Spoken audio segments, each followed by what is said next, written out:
We just wrapped up a meeting where I had the opportunity to visit with and catch up with local elected leaders who have been at the forefront of responding for their constituents to this extraordinary rain and flooding event.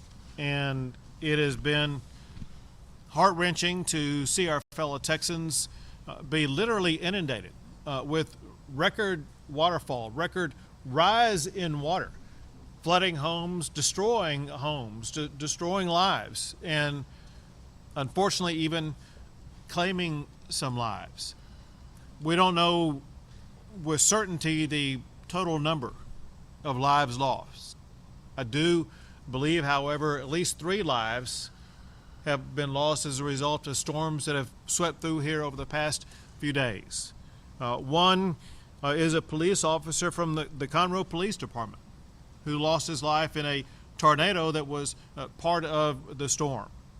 Another was a young child in Johnson County who got swept away because of rushing waters. Same thing happened to an adult male in Bosque County. We all know that regardless of what type of event we are dealing with, whether it be a hurricane, a flooding event, a fire, whatever, the main thing we want to do is to protect lives. And it's important, and all these leaders know this, it's important for everybody across the state to understand that we still face challenges and that we need to make foremost among our efforts the task of ensuring that we continue to protect lives in the entirety of the affected regions. As much as what we have witnessed is a heart-wrenching event, oftentimes I see our fellow Texans show the resiliency that Texans truly have. It could be friends helping friends, or neighbors helping neighbors, or strangers actually helping out their fellow Texans, assisting them to evacuate, assisting them down the road, assisting them with housing or food or whatever type of aid is needed. I'm so proud of my fellow Texans for stepping up and helping out without being paid for it, just because that's the type of style that Texans have to help each other. So I want to provide several things. One is going to be an update on where we are and what has happened. But before I do that, I want to express my gratitude for all of the local officials who provided information to me today, including Montgomery County Judge Keogh. We got Conroe Mayor Pro Tem Kurt Maddox with us. We have the Montgomery County Emergency Management Coordinator Jason Millsaps, the Woodlands Township Chairman Dr. Ann Snyder. We have the Mayor from Huntsville, Mayor Humphrey. We have the Liberty County Judge Knight, Walker County Judge Colt Christian. We have the Montgomery County Sheriff Henderson, and we have State Representatives Metcalf, Toth, Kissman, Cunningham, and Ashby. Your State Senator Brandon Creighton, and member from Congress Morgan Luttrell. On the update, there now are 91 counties that have been impacted by this ravaging storm. 91 counties for which I have declared a state disaster. There are 232 responding agencies, counting state and local agencies, as well as federal, that are responding to this. There are 5 states from outside the state of Texas that are also providing assistance, and we thank them for lending their personnel to respond to this enormous and catastrophic event. Altogether, at the state level, the state has evacuated 124 people and rescued 58, including 99 pets. When you hear stories at the local level, there's well over 500 people who have been rescued through the operations at local levels. We cannot thank the local emergency responders enough for their professionalism, for the extraordinary efforts they went through. You know, I talked about how 3 lives are lost. What we do not know is when you look at all the rescues performed by the emergency first responders, which is well into the hundreds, how many lives were saved by those first responders. We thank them for what they do. As of this morning, the update on roads at the state level, not at the local level, but on state roads. As of this morning, there are 43 locations on state roads that are closed due to high water, and there are 14 locations on state roads that are closed due to flood damage. Those reports are based upon assessments that we have at this time. Obviously, they will be updated as additional assessments come in.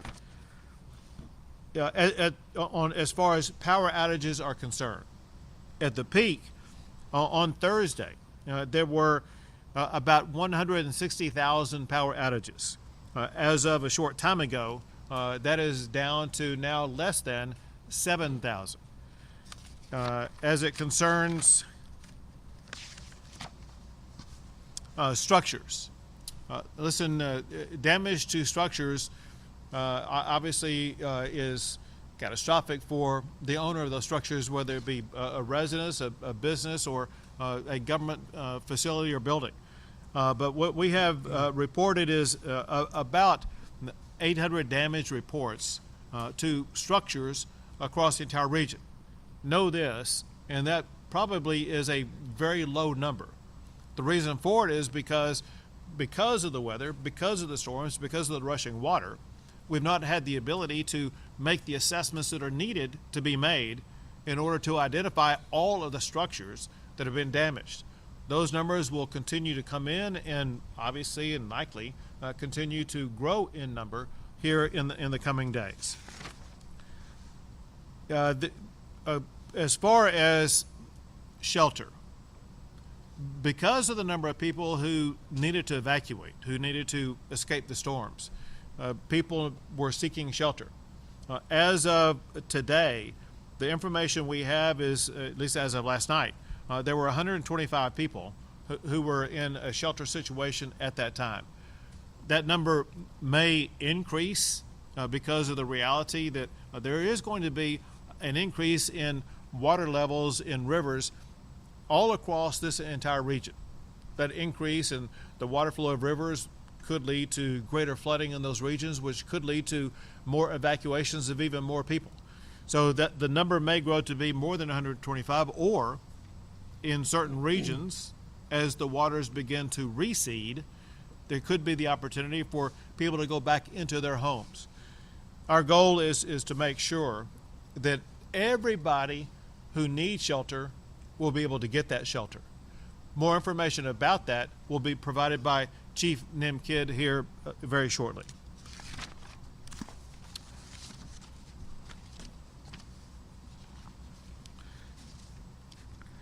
Once again, I want to thank our first responders for everything they did and continue to do to step up and respond to the storm. So now as rain is not falling where we are right now, there could be some people who think, well, you know what, we may be out of the woods. That would not be the correct thing to think for several reasons. One is, I was just mentioning, rivers are going to continue to rise for days. Specifically, the Trinity, San Jacinto, and Navasota rivers are expected to continue to rise. Anybody around the regions of those three rivers needs to know the rising waters in your area, and be sure and listen to what your local officials are saying about what action needs to be taken to make sure that you're saving your life as well as your property.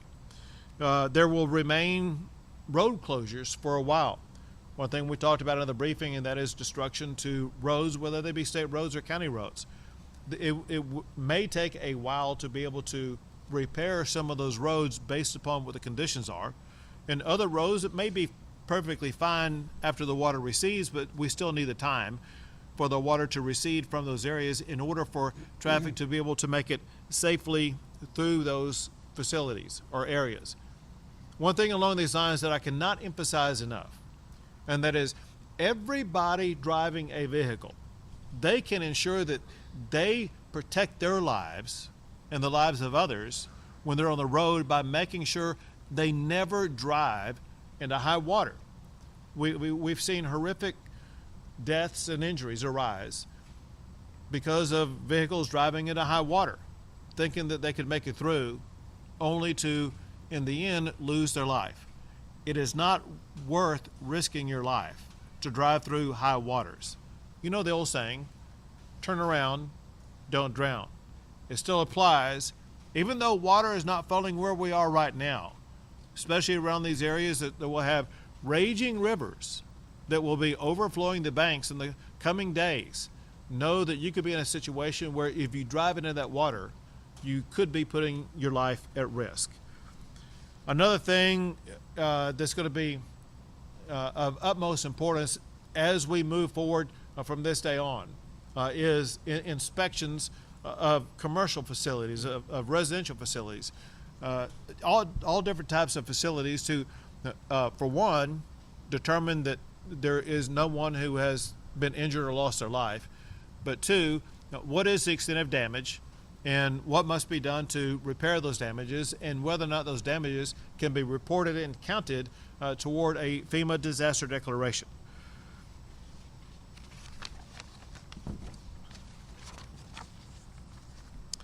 So on the rebuilding part, one thing that we are strongly urging everybody to do today, if you haven't done so yet, and that is to report your damages. As Chief Gibb will go into greater detail here shortly, in order for this region to be able to receive federal financial assistance, it's important that there is enough identified damages that qualify us for that federal assistance. We won't know that unless you report your facility as being damaged. There's a very easy tool to use to get that job done. In fact, it is on this sign right here. If you go to this website location on your phone, on your laptop, any type of communication device whatsoever, that is the shortcut pathway to report your damages. If you're unable to do that, be sure and contact your local elected officials and let them know what your damages are, or otherwise contact the Texas Division of Emergency Management so we can make sure that if you have sustained damages, we will be able to get that reported. With damages, oftentimes comes several other things. One is scams. Listen, there's going to be people knocking at your door, people calling you, people with signs up, offering to put you first in line for repairs, asking for your money up front, and they'll come back the next day to complete the repairs but never show back up. Do not fall prey to scams. The best way you can do that is maybe look into the person that you're trying to hire to do the repair work on your home and make sure that they're well qualified and have a good reputation. If they can't be found anywhere on the internet or anything like that, you may be dealing with somebody who could be involved in a scam. So just watch out. You've already lost your property. Don't lose your money to a scammer. Let's see. That may be about it on my report. At this time, I'd like to turn things over to County Judge Keough. Thank you, Governor. Appreciate y'all being here. Governor, thank you for your comments. And as usual, you were very thorough in covering all these things.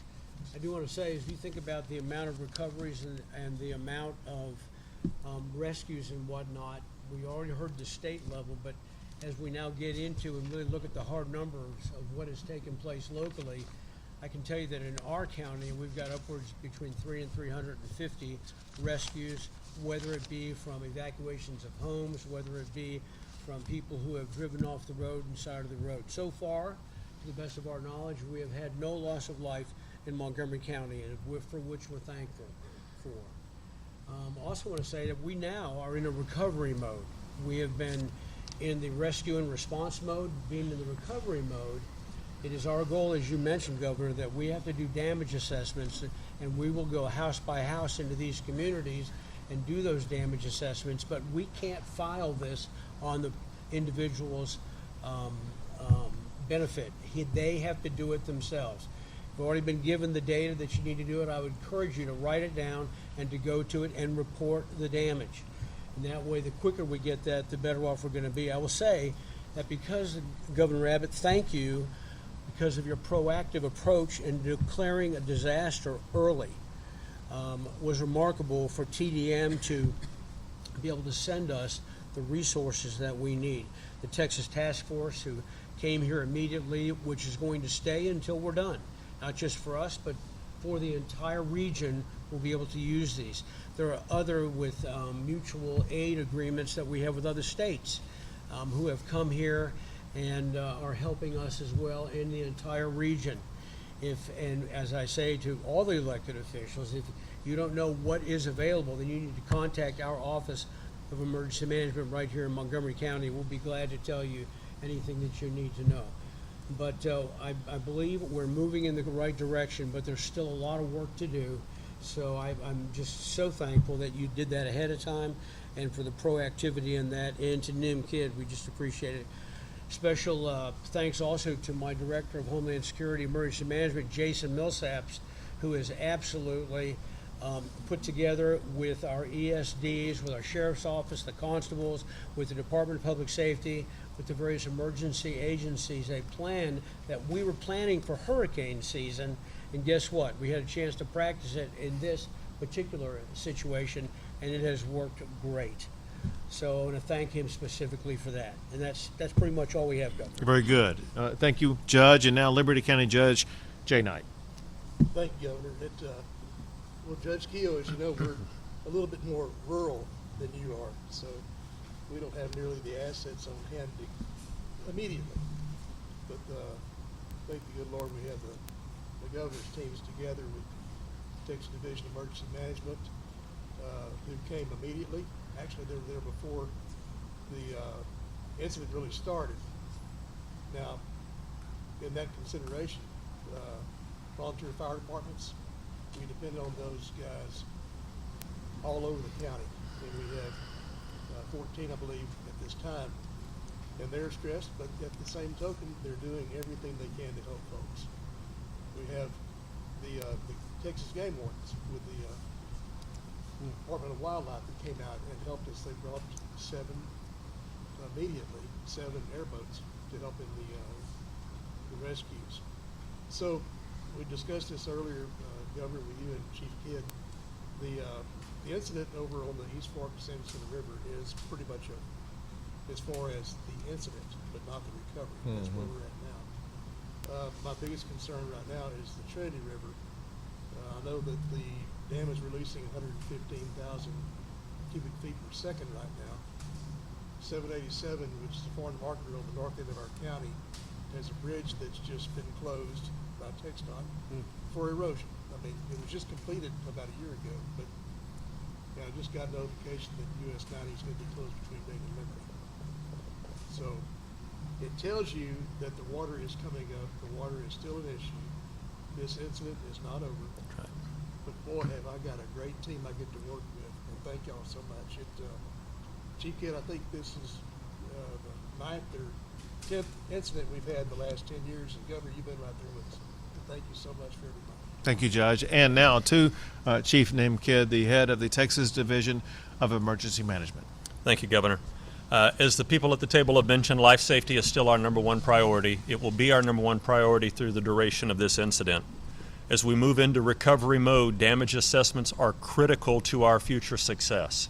Please visit damage.tdm.texas.gov for individuals to report damage to their homes, and then we will work with our government partners to get our public assistance thresholds. If you have flood insurance, the first thing you need to do is contact your insurance agent. Flood insurance is very important to help you recover. But I will tell you, as of last night, we have only had 501 people statewide register claims with their flood insurance provider. That means either there's people that have not registered yet, or we have a whole lot of uninsured loss in this event. Tomorrow, our federal partners from the Small Business Administration and FEMA will be here to start doing damage assessments with us. You will see them with our state teams and our local partners go out to where they can safely access to start doing damage assessments. As a thumb rule, we need 800 homes that are major damage or destroyed, meaning lost the roof, lost exterior walls, or washed off their piers or foundations, that are uninsured to be eligible to qualify for FEMA individual assistance. But I want to set the standard here. FEMA individual assistance is a maximum of $75,000 grant. And if you go back to Hurricane Harvey, the average payout was only $2,400 per household. So flood insurance, if you do not have flood insurance right now and your home did not flood, just because you do not live in a flood plain does not mean you're not eligible for flood insurance. Call your insurance agent, try to get flood insurance if you were not flooded, because there's a 30-day waiting period and hurricane season is right around the corner. On the public assistance side for a federal declaration, our state agencies and local partners need to demonstrate over $54 million of uninsured damage to government infrastructure and response cost. I believe we're going to hit that for this event, but I've got to be able to demonstrate those numbers to our federal partners. It's said earlier, and I'll say it again, our local partners and first responders are best in the nation. I want to thank them for their tireless efforts out there. The state agencies, many standing behind us right now, live and work in these communities, and they're ready to support our local partners as well. Our federal partners have been here with us, and our volunteer organizations are the ones that really save our bacon whenever the federal government doesn't come in with individual assistance. The Red Cross has been working hard at opening shelters, but there are dozens of 501c3 volunteer organizations active in disaster that are out there working on the streets taking care of our citizens. We will be relying on them as we rebuild. Our damage assessments will start tomorrow. If you see those teams out, tell them thank you for being there. As the governor mentioned, you can have blue sky over these next few days and water can still be over the roads. Do not move a barricade to drive around it. It's placed there for a reason. It was not forgotten. It's there because somewhere down that road, either there's water over the road or the road may look dry and is unstable and not safe to drive on. Please turn around, don't drown when you get to a barricade. Thank you. Thank you, Chief. And once again, thank you to all of the officials here today and the teams who work with them, literally around the clock, to make sure that constituents across this entire region will be taken care of. It's stunning when you think about it that more than a third of all the counties in the state of Texas have been impacted by this weather event. We have a massive undertaking over the coming days, but also know this, and that is the state of Texas is going to work side by side with all of these local officials until the very last house is going to be rebuilt. We're going to be here with you every step of the way. We'll take a few questions.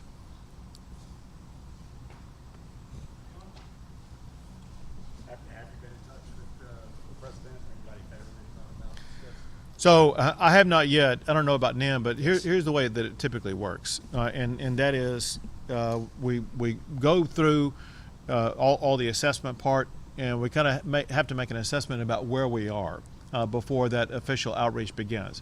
That said, I bet NIM will tell you what typically happens is he and FEMA are in touch before the storm even hits. Yes, sir. We've had FEMA in our emergency operations center with our federal partners, and every day me and my team are talking to FEMA Region 6. So great relationship there. They're ready to help. Anybody else? Thank you all.